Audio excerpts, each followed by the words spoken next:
el objetivo principal no es ese. Cuando analizamos un pasaje de la Biblia, no lo podemos hacer aislado de todo su contexto, de lo que está hablando. Y precisamente esta mañana vamos a hablar, porque mucha gente cree que cuando Cristo venga, la iglesia va a estar en otro lado y va a estar separada del mundo realmente.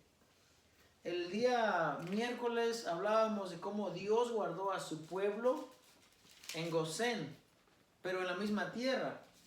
Es increíble cómo es que los juicios de Dios cayeron en una parte de la tierra de Egipto, pero no cayeron en otra. Es algo que no podemos explicar. Yo más o menos hacía una comparación, como es que a veces llueve en el sur de Columbus y acá en el norte no llueve, o viceversa. ¿Cómo es eso posible? Bueno, pues de alguna manera Dios se ha arreglado para guardar a su pueblo. Por ejemplo, Lot. Mucha gente critica a Lot porque Lot vivía en Sodoma. Es cierto que la inclinación de Lot era una persona ambiciosa. Es cierto que Lot procuraba lo mejor y Lot quería lo mejor y Lot quería alcanzar y lograr. En el tiempo en el que estamos hablando de Lot, la gente dependía de las cosechas. No estamos, acuérdense, hoy en día, por ejemplo, los granjeros que dependen de las cosechas. Si un granjero ya lleva muchos años haciendo eso, lo más seguro es que tenga un capital invertido en otro lado ya. Y si le va mal, no se va a morir de hambre. Si le va mal, yo sé de fuente directa que el gobierno les da incentivos, les ayuda para que ellos no salgan del todo perjudicados. Pero vamos al tiempo de Lot.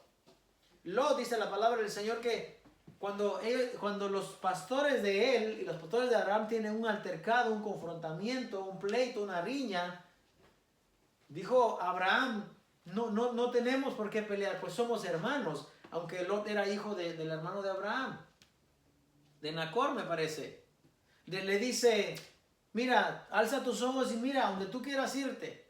Si tú te vas para el oriente, yo me voy al occidente. Si tú te vas para allá, yo me voy para el otro lado. Y luego dice que alza sus ojos y miró la tierra, que la tierra que parecía como tierra de riego, como la tierra del Edén, dice la Biblia. Y Lot se fue en esa dirección. Abraham se fue por el otro lado. Y dice que Lot se fue acercando cada día más y más hacia la ciudad. No sabemos por qué. En la ciudad hay más provisiones, en la ciudad hay más posibilidades de ayuda, no sé, pero él se fue acercando y llegó hasta Sodoma. Pues bien, Lot era un justo. El libro de Hebreos dice que este justo, dice, afligía todos los días su vida a causa del pecado de que lo rodeaba. Entonces cuando Dios vino a destruir a Sodoma y a Gomorra, Dios dice: ¿encubriré acaso lo que voy a hacer con Sodoma y Gomorra a mi siervo Abraham? Habiendo yo prometido que de él voy a hacer una nación grande y poderosa. Entonces Dios desciende, se hace cuando él desciende, viene como que se transfigura, no sé si es Dios o los ángeles, no sé, pero Dios viene y habla con Abraham. Y le dice: yo voy a guardar a Lot. Y entonces va y saca a Lot de Sodoma y Gomorra y lo lleva, y dice que van a llegar a una ciudad que se llama Zoar, que Zoar quiere decir pequeña, era una pequeña ciudad.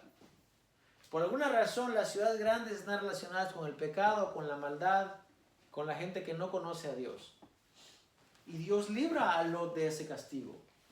Y Dios libró a Noé y a su familia del aire que cayó en el gran diluvio, el Great Flood. Entonces, ¿cómo Dios nos va a guardar a nosotros? No sé, no sabemos. Lo que sí sabemos es de que estrictamente la carta no está hablando de que Dios va a venir, va a mandar y nos va a sacar de acá. Y eso es escatología, hay una gran clase de confusión en cuanto a eso. Al final del día, hermano, si usted y yo perecemos, eso no es importante, porque sabemos que todos vamos a perecer. Eso no es importante, cómo vamos a perecer. Eso es irrelevante. Todos vamos a estar, vamos a pasar de este cuerpo. Ahora, es cierto que la palabra dice que los que no hayan muerto en aquel tiempo van a recibir una transformación de su cuerpo, porque va a ser un cuerpo diferente, un cuerpo transformado. Es cierto, eso habla la palabra del Señor. Pero al final lo que vive, lo que va a estar viviendo, va a ser su alma al final de todo. Yo no sé cómo va a ser eso, la verdad. Lo que yo estoy tratando de hacer acá es dar el contexto de la carta para que cuando lleguemos a 1 Tesalonicenses 4, ya sepamos todo lo que ha pasado anteriormente. Y no tomemos un verso únicamente para hacer toda una doctrina y puede ser que la doctrina sea falsa. Dice 1 Tesalonicenses 2, y vamos a hablar, la semana pasada hablábamos de la palabra de verdad, de cómo el apóstol Pablo no era gravoso con nadie, de cómo la iglesia del Señor no era de quien Pablo comía y se mantenía, sino que él tenía con sus manos, tenía que trabajar y tenía que cómo salir adelante él y con quien él estaba, con él estaban. Vamos a hacer entonces en el verso 14 y quizás nos vamos a quedar en el 14, 15 y 16. No creo que avancemos más, pero vamos a leer esta palabra. 1 Tesalonicenses 2, 14, 15 y 16. Dice la palabra del Señor, honrando siempre al Padre, al Hijo y al Espíritu Santo. Amén. Porque vosotros, hermanos, vinisteis a ser imitadores de las iglesias de Dios en Cristo Jesús que están en Judea. Pues habéis padecido de los de vuestra propia nación las mismas cosas que ellas padecieron de los judíos, los cuales mataron al Señor Jesús y a sus propios profetas, y a nosotros nos expulsaron, y no agradan a Dios y se oponen a todos los hombres, impidiéndonos hablar a los gentiles para que estos se salven. Así colman ellos siempre la medida de sus pecados, pues vino sobre ellos la ira hasta el extremo. Amén. Vamos a orar en esta mañana. Señor, te damos gracias por tu palabra una vez más, Señor, que hemos leído. Gracias te damos, bendito Padre, porque nos permite este tiempo del cual podemos meditar y enseñar a través de ella. Señor, ayúdanos, Padre Celestial, para poder tener en mente, Señor, que no es nuestra palabra, que es tu palabra. Queremos enseñar lo que tú hablas a través de ella, Señor. Permite que podamos entender y que podamos poner en práctica tu palabra en esta mañana. En el nombre de Cristo Jesús te damos gracias, Señor. Amén. Bueno, por mucho tiempo yo sé que hemos escuchado cuando decimos ¿quiénes mataron al Señor Jesús? Y decimos los judíos los mataron, ¿ok?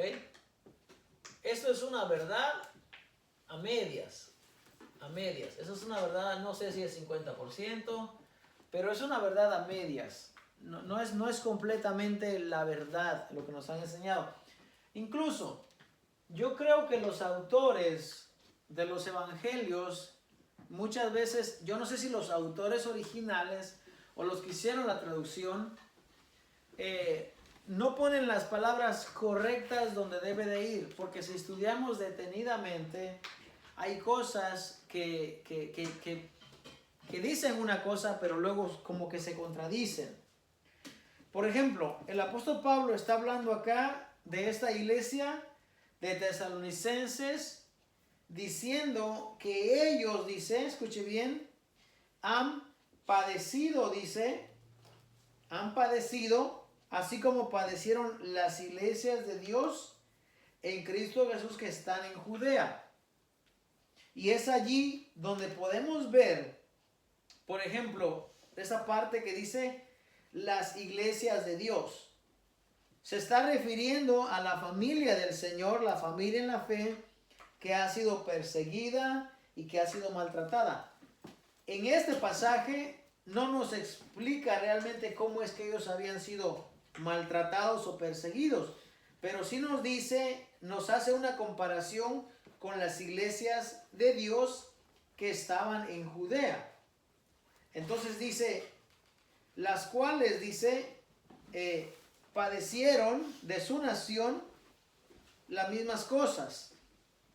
Entonces dice, cuando dice los judíos, realmente no se está refiriendo a todos los judíos, Porque sabemos que habían judíos piadosos. Le voy a mencionar por lo menos dos puedo mencionar. Nicodemo, aquel que viene a ver de noche a Jesús, en capítulo 3 de Juan. Y podemos hablar de José de Arimatea, aquel que viene y toma el cuerpo de Jesús y lo sepulta. Podemos hablar también de los apóstoles, que también eran judíos. Y podemos hablar de algunos fariseos que también eran justos. No todos los judíos eran malos. Ahora, dice el apóstol Pablo que ellos mataron al Señor Jesús y a sus propios profetas. Les voy a enseñar algo. Por ejemplo, lo que ha pasado hoy en día, vamos a utilizar esta comparación para poder enseñar. Usted sabe que la nación de Estados Unidos está dividida así más o menos, ¿no? Está dividida por secciones y lo que se conoce como los votos electorales y más o menos así, ¿no? Ya sabemos que cada estado tiene cierta cantidad de votos, ¿ok? Y el presidente gana por los 270 votos electorales o más que pueda tener. Cada estado tiene su cantidad de votos electorales, ¿ok? Entonces, si un presidente muchas veces no gana, ¿cómo se llama? Por el voto popular, que sería individual. Porque si fuese así, California, que nos lleva muchísima ventaja, California sería quien decidiría quién queda presidente todos los términos. Pero no es así, ellos lo han puesto, a cada estado le han dado votos electorales. Entonces, en sí realmente, la nación de Estados Unidos está dividido, por así decirlo, por dos clases de votos. El electoral y el popular. Ahora, el popular no es que decide quién gobierna. Ahora, cuando nombramos a los gobernantes, fíjese, uno nombra al gobernante para que haga leyes para que beneficien al pueblo, así debería de ser. Pero cuando el gobernante llega al poder y gana de acuerdo a lo que nosotros votamos, el gobernante decide si hace leyes que beneficien al pueblo o que los perjudique. Así funciona. Ahora, si Estados Unidos, ¿verdad?, hace leyes muy drásticas que perjudiquen a ciertos grupos de personas, entonces los de afuera, los que no son de Estados Unidos, van a decir, la nación de Estados Unidos está obrando mal porque está haciendo leyes que están perjudicando a los ciudadanos. Ahora, cuando hablan, ellos no van a decir los gobernantes de las naciones. Ellos van a mencionar a la nación completa. Ahora, en el pueblo de Israel estaba una clase de gobernantes que tomaba las decisiones y estaba de todo el pueblo. ¿Ok? Ahora yo le digo una cosa. Lo que el pueblo decía influenciaba en la toma de decisiones, pero realmente no importaba. Algo como lo que pasa hoy en día. El pueblo puede estar en desacuerdo y puede gritar y puede hacer lo que quiera. Influencia en lo que ellos las decisiones que van a tomar, pero al final quien toma las decisiones son ellos. La Cámara de Representantes y todos ellos toman decisiones. Incluso, usted sabe que ellos se ponen de acuerdo entre sí. Y tú sabes que ellos se agravan entre ellos para jalarse entre ellos para que voten a favor de lo que ellos quieren. Porque eso pasa siempre. Porque usted cree que hay leyes que pasan leyes que favorecen a los demócratas, pero muchos republicanos están a favor y viceversa. Porque entre ellos se ponen de acuerdo para pasar leyes. El que más favoritismo gane, pues esa ley va a ganar. Entonces, lo que le quiero decir es que en la nación de Israel, el pueblo seguía a Jesús. Y el pueblo estaba contento con Jesús. Y el pueblo muchas veces, en una ocasión vinieron todos, dice la palabra del Señor, para hacer rey a Jesús. Pero Cristo Jesús dijo claramente, mi reino no es de este mundo. ¿Usted cree que si Cristo Jesús hubiera querido sentarse como rey no lo hubiese logrado? Lo hubiera logrado. Si el pueblo se une, imagínense cuántos judíos había en aquel tiempo. Si el pueblo se une realmente, ¿sabe que los romanos tenían un lugar dentro de Jerusalén, no sé si dentro de Jerusalén, pero dentro de la tierra de Israel, de donde ellos, estaba la guardia romana, donde tenían como una base militar. ¿Okay? Creo que era la fortaleza de Antonia, creo que se llama. De donde ellos, si había un disturbio, una revuelta, agarraban los soldados y lo mandaban a que se calmaran. Pero ese pequeño grupo de soldados romanos no iba a poder con todo el pueblo si todo el pueblo se ponía como un solo hombre y los derrocaban. No iban a poder. De hecho, se habían dado revueltas anteriormente en los cuales los judíos, cuando se unieron, derrocaron el gobierno. Entonces, si todo el pueblo, si Jesús hubiera aceptado ser líder, ser rey de ellos, lo hubiera podido hacer. Pero Jesús no quería eso. Jesús dijo claramente, yo vine a enseñarle a ustedes el camino, cómo debe de ser. Pero en estos momentos no. En estos momentos no. Porque el pueblo no estaba preparado realmente para eso. Entonces el grupo, el pueblo en general, seguía a Jesús. Y estaba de acuerdo con él. Pero los que controlaban no estaban de acuerdo. Y no lo querían. Ahora, el pueblo no era como hoy en día. Hoy en día la gente es ignorante porque quiere. De verdad. Yo soy ignorante en física, en química, no sé, en otras cosas. Porque yo quiero ser ignorante. Porque si yo quisiera hacerme una persona conocedora de esas materias, hermano, hoy en día se puede. Hoy en día nadie dice, es que no me han dicho, no me han enseñado. La gente no tiene ese pretexto hoy en día. Pero vamos atrás. Vamos atrás donde la ley de Dios, donde la Torá, donde los escritos solamente los pueden leer en el templo y solamente lo pueden tener ese privilegio los que controlan el templo. El individuo de a pie, el individuo que no tiene voz ni voto allá con los principales, no puede llevar la Torá a su casa y leerla. No puede hacer eso. No puede. Entonces el pueblo viene, por eso es que Dios cuando viene, cuando trae juicio contra ellos, se va contra los gobernantes. Porque los gobernantes son los que deberían estar enseñando la ley de Dios y no lo hacen. Algo muy similar como lo que pasa hoy en día. A veces decimos o pensamos mal acerca de ¿por qué la Iglesia Católica no enseña realmente la palabra a los feligreses? Porque se va a acabar el negocio. Porque ya no va a haber negocio.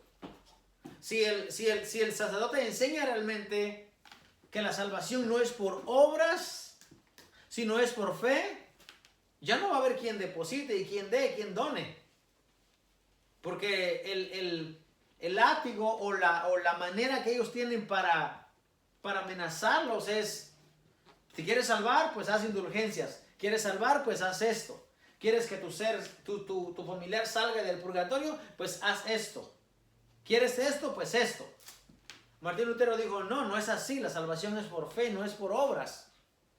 Entonces, si ellos enseñan la verdad hoy en día, no hay negocio. Pero ¿sabe qué? Ellos no tienen ni qué enseñar.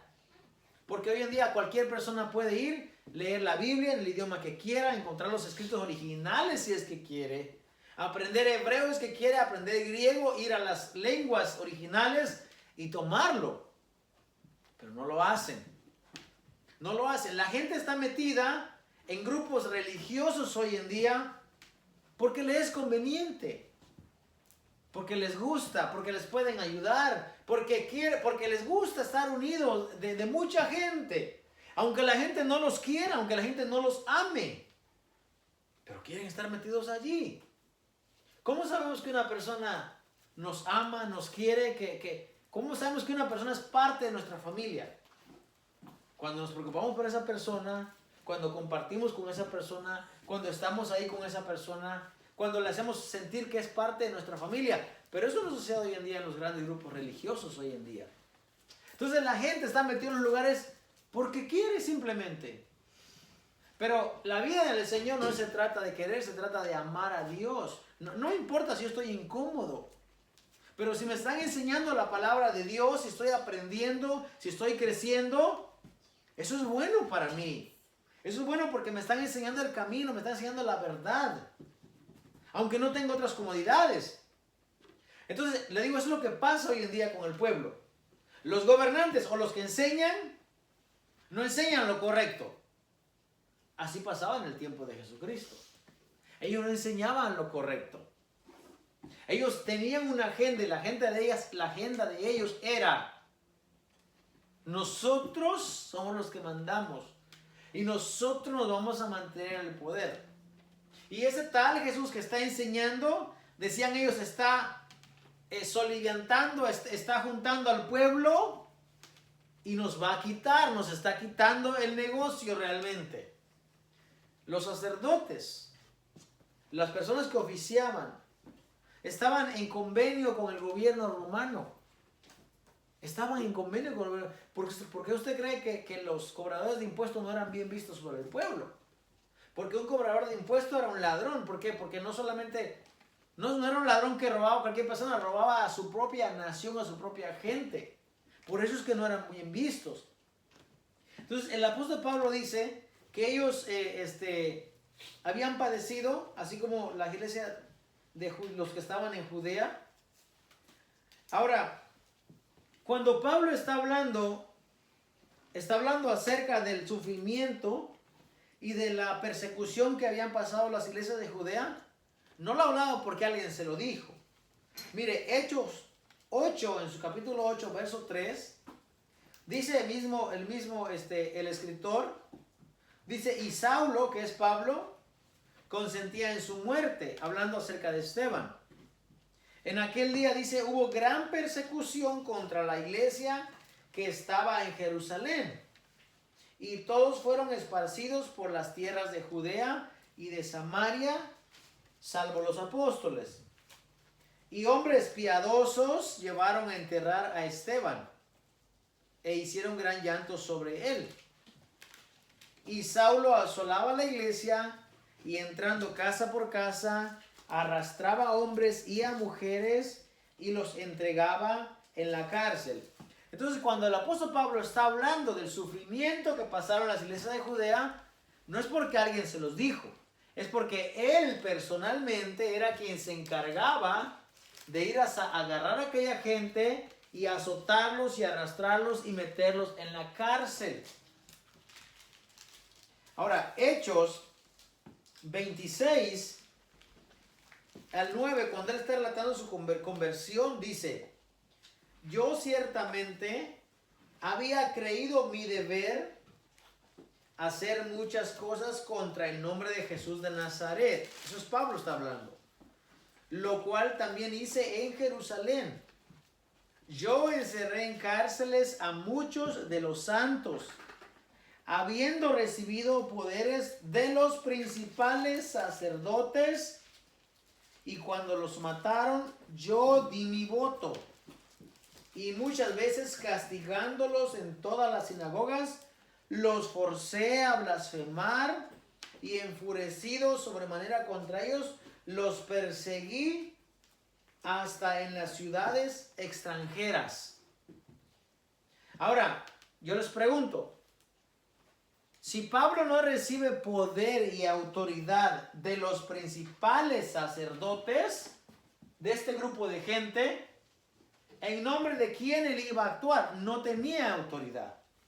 Sin embargo, cuando él viene y recibe cartas y recibe autoridad de quien controla el gobierno, él puede ir a hacer lo que quiera. Y los sacerdotes, la gente de élite, pues los que gobernaban, ellos no estaban a favor ni de Jesús, ni de lo que predicaban de Jesús. Claro, ciertamente, ellos no querían. Porque si ellos predican de Jesús, entonces, nuevamente, el negocio y todo lo que ellos tienen se sigue cayendo. Se sigue cayendo. Porque es difícil para un hombre aceptar una idea diferente o una idea que vaya contraria a lo que ha creído por muchos años. Pero fíjese, el creer algo por muchos años, el que un pensamiento, una tradición tenga peso de antigüedad, no necesariamente quiere decir que sea correcto. Quizás aquella gente lo hacía en ignorancia. Pero hoy en día tenemos la palabra de Dios. Y sabemos, hoy en día por la misma palabra, sabemos cómo debe ser la iglesia de Cristo. Sí sabemos. Sabemos que en la iglesia de Cristo, no debe haber distinción de personas. Sabemos que en la iglesia de Cristo no se debe mantener a alguien para que venga y nos enseñe. Sabemos que en la iglesia de Cristo todos tenemos el deber de amarnos unos a otros. Lo sabemos por la palabra. Si alguien viene y me dice algo contrario, lo primero que le digo es, enséñame dónde dice eso en la palabra. Enséñame, muéstrame. Cuando tú me muestres dónde dice eso en la palabra, entonces estaré de acuerdo contigo. Mientras no lo hagas, no. Pero es que el obrero es digno de su salario. Sí, es digno de su salario. ¿Qué es el salario entonces? Que el salario no son 40, 50 mil dólares al año. No en ese contexto. Su salario era su comida y su vestido. Eso. Su comida y su vestido. Ese era su salario. No había nada más. No había que me voy a agarrar el dinero para comprar mis burritos, mis camellos, mis propiedades. ¿Sabe quién hacía eso? Los sacerdotes. Los principales, ellos sí hacían eso. Ellos controlaban el templo. Los escribas, ellos controlaban el templo, los fariseos. Eso era la élite, los que gobernaban. Pero eso realmente no estaba escrito así. No debería de ser de esa manera. Entonces, dice la palabra del Señor que esto, lo que ellos han padecido, lo han padecido y Pablo, ciertamente, es aquel que ha venido, ¿verdad?, a asolar a este pueblo. Hechos 9, del 1 al 14, dice acá nuevamente, Saulo, respirando aún amenazas y muerte contra los discípulos del Señor, vino al sumo sacerdote. Ok, la casta sacerdotal, los Kohanim, son los sacerdotes. Ok, pero hay uno que se llama Kohanim Gadol, que es el sumo sacerdote. ¿Ok? Y el sumo sacerdote tiene que venir del linaje de Aarón. Aunque todos son levitas, pero el sumo sacerdote viene de Aarón especialmente. El sumo sacerdote es el que está por encima de los sacerdotes. ¿Ok? Eso hay que saberlo bien. Un sacerdote oficiaba en el templo y todo, pero el único que hacía la ofrenda por expiación del pueblo era el sumo sacerdote. Es único. Y este Saulo dice que viene al sumo sacerdote y le pidió cartas para las sinagogas de Damasco. Escuche, sinagogas de Damasco. Sinagogas es el lugar, el Beit Knesset, es donde ellos, la casa de estudio, donde se reúnen los judíos a estudiar la palabra de Dios. Entonces dice que pidió cartas para la sinagoga de Damasco, dice, a fin de que se hallase algunos hombres o mujeres de este camino, o sea, o de esta creencia o de esta enseñanza, los trajese presos a Jerusalén. Entonces, aquí nuevamente vemos que quien da la autoridad y quien da el visto bueno, quien da como el pasaporte para ir, es el sumo sacerdote. No es Saulo realmente. No es realmente el pueblo. Porque el pueblo, les dije, tenía influencia, pero no tenían voz ni voto. ¿Okay? Y el verso 10 del mismo capítulo 9 de Hechos dice: había entonces en Damasco un discípulo llamado Ananías, a quien el Señor dijo en visión: Ananías. Y él respondió: heme aquí, Señor. Y el Señor le dijo: levántate y ve a la calle que se llama Derecha y busca en casa de Judas a uno llamado Saulo de Tarso, porque he aquí él ora. Y ha visto a un varón llamado Ananías que entra y le pone las manos encima para que recobre la vista. Entonces Ananías respondió: Señor, he oído de muchos acerca de este hombre, cuántos males ha hecho a tus santos en Jerusalén, y aún aquí tiene autoridad, escuchen nuevamente, de los principales sacerdotes para prender a todos los que invocan tu nombre. Verso 15. Los cuales mataron al Señor Jesús, ¿quiénes? Los sacerdotes, los principales sacerdotes. Y se oponen a todos los hombres. Perdón, ese ya ¿es el mismo capítulo? Ya es otro. Ok, este otro verso está otro. Entonces, quien le da autoridad, el verso 15 es de 1 Tesalonicenses 2.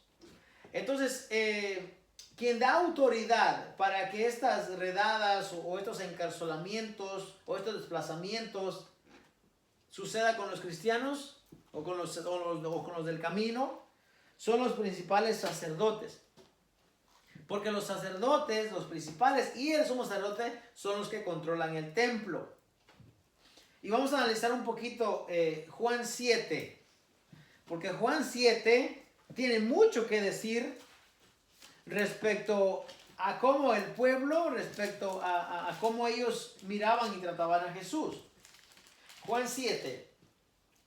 Dice el verso 1: después de estas cosas andaba Jesús en Galilea, pues no quería andar en Judea, porque los judíos procuraban matarle. Y el apóstol Pablo dice: ustedes han venido a ser imitadores de las iglesias de Judea.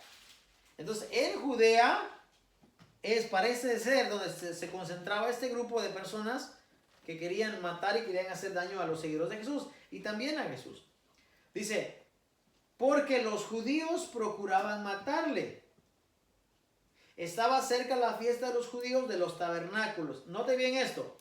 Porque los judíos procuraban matarle. Escuche bien esto. Y luego, y le dijeron sus hermanos biológicos: sal de aquí y vete a Judea, para que también tus discípulos vean las obras que haces. ¿Por qué digo que sus hermanos biológicos? Porque hay una separación. ¿Ok? Hay gente que dice: Jesús no tuvo más hermanos. Y sacan pasajes y lo mezclan para que dé la idea. No, acá dice que sus hermanos no creían en él. No está hablando de sus discípulos, porque sus discípulos lo mencionan más aparte. Dice: sal de aquí y vete a Judea, para que también tus discípulos vean las obras que haces. Entonces sus hermanos, está hablando de sus hermanos biológicamente, los que no creen en él. Dice: porque ninguno que procura darse a conocer hace algo en secreto. Su familia le dice eso. Si estas cosas haces, manifiéstate al mundo. Y el escritor dice: porque ni aún sus hermanos creían en él. Entonces Jesús le dijo: mi tiempo aún no ha llegado, mas vuestro tiempo siempre está presto. No puede el mundo aborreceros a vosotros, mas a mí me aborrece, porque yo testifico de él que sus obras son malas. Lo cual nos indica que los hermanos de Jesús no hacían la voluntad del Padre. Porque en Mateo 12:46, cuando él está enseñando, le dicen, llegó su madre y sus hermanos, le dicen: tu madre y tus hermanos te buscan. Y Jesús se pone de pie y dice, y mira, y los señala a ellos y les dice: mi madre y mis hermanos son los que hacen la voluntad de mi Padre. Entonces este verso nos dice que los hermanos biológicos de Jesús no creían en Jesús y tampoco el mundo los aborrecía porque no hacían la voluntad del Padre. No puede el mundo aborreceros a vosotros, dice, mas a mí me aborrece, porque yo testifico de él que sus obras son malas. Hermano, cuando usted predica, cuando usted enseña la verdad, usted le va a caer mal a la gente. No le va a gustar. No le va a gustar. Sinceramente, no va a compaginar, no va a ser de su mejor agrado. ¿Por qué? Porque ¿qué hace la verdad? La verdad te endereza, la verdad, aunque te incomoda, pero te endereza. De hecho, no hay dos verdades, hay una sola verdad. Entonces Jesús dice, el mundo a mí me aborrece porque yo predico, yo testifico del mundo que sus obras son malas. La iglesia del Señor no es igual al mundo. No es igual, no debe de ser igual al mundo. Si aquí nosotros hacemos bailes y hacemos shows y hacemos toda clase de cosas, y viene un inconverso, un impío y se siente cool, se siente bien, entonces esta no es iglesia de Dios. Porque la iglesia de Dios no se... Hermano, la iglesia de Dios, como siempre hemos dicho, lo que está en tinieblas, hermano, no se mezcla con donde hay luz. No hay manera de que se mezcle. La iglesia no puede ser igual que el mundo. Si la iglesia es igual que el mundo, entonces no es iglesia de Dios. Entonces Jesús dice, el mundo a mí me aborrece porque yo testifico que sus obras son malas. Por eso es que el mundo a mí me aborrece, pero ustedes no, dice. Ustedes están bien con el mundo, porque el mundo no les aborrece a ustedes. Y sigue diciendo,